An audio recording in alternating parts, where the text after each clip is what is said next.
Hi guys, good afternoon. We're going to read our daily devotion today. Today's March 31st, 2020. It's called God Promised. God made lots of promises in the Bible. He promised Noah that he'd never send another flood, and then gave Noah a rainbow to help him remember. He promised Abraham and Sarah that they'd have a baby, even though they were older than your grandparents. He promised the Israelites they would always have enough to eat, even when they were living in the desert. And God kept every single one of those promises. When God says he'll do something, he means it. When God makes a promise, he'll always come through. He keeps every promise to me and to you. Here's our picture. And our story we have today is called Caps for Sale, and it's written by Esther Slabakina. It's a tale of a peddler, some monkeys, and their monkey business.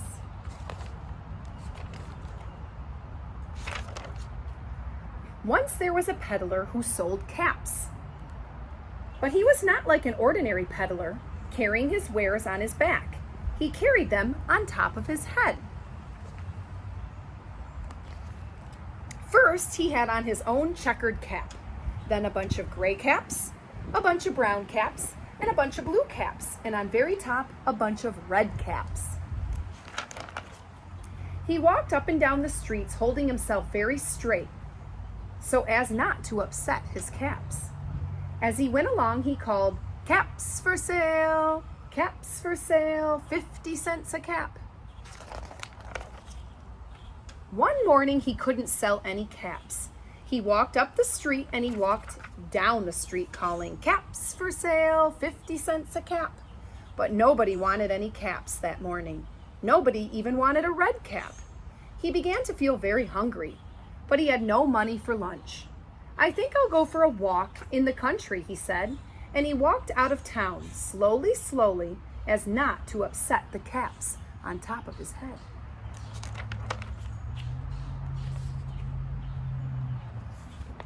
He walked for a long time until he came to a great big tree.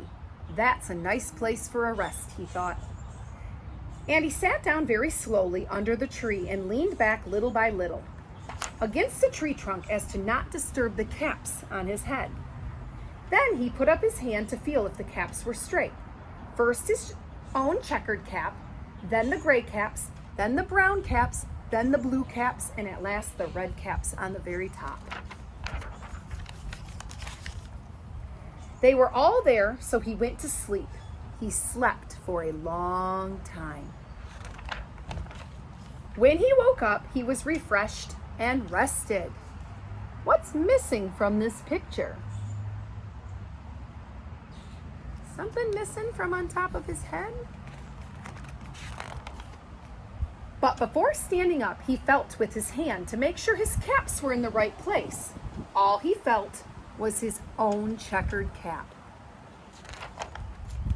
He looked to the right of him. No caps. He looked to the left of him. No caps. He looked in the back of him. No caps. He looked behind the tree. No caps. Then he looked up into the tree. And what do you think he saw? On every branch sat a monkey. On every monkey, there was a gray or a brown or a blue or a red cap. The peddler looked at the monkeys. The monkeys looked at the peddler. He didn't know what to do. Finally, he spoke to them. "You monkeys, you," he said, shaking his finger at them. "You give me back my caps." But the monkeys only shook their fingers back at him and said, "Tss, tss, tss." This made the peddler angry. So he shook both hands at them and said, "You monkeys, you, give me back my caps." But the monkeys only shook both their hands back at him and said, "Tss, tss, tss." Now he felt quite angry. He stamped his foot and said, "You monkeys, you, give me back my caps." But the monkeys only stamped their feet back at him and said, "Tss, tss, tss." So the monkeys are copying him, aren't they? By this time, the peddler was really very, very angry. He stamped both his feet and shouted, "You monkeys, you, give me back my caps." But the monkeys only stamped both their feet back at him and said, "Tss, tss, tss."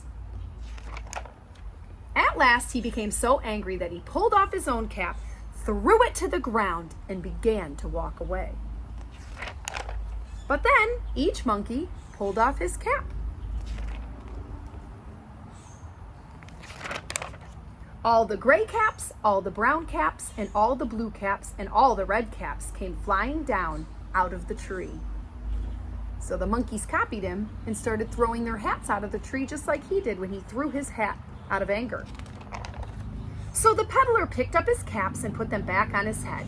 First his own checkered cap, then the gray caps, then the brown caps, then the blue caps, and the red caps on the very top. And slowly, slowly, he walked back to town calling, "Caps, caps for sale, 50 cents a cap." Silly monkeys. There's going to be a couple worksheets to go along with the story. Some of them are going to be questions asking you, who did this? Where did it happen? What happened next? And there's also going to be a pattern sheet so you can create a pattern with his hats. Because when he carries his caps on his head, you guys can create your own pattern with how you want it to be. Miss you guys. Take care. Make sure you're reading lots of books at home too, whether you're looking through the pictures or you have somebody to read to you. Take care. Love you.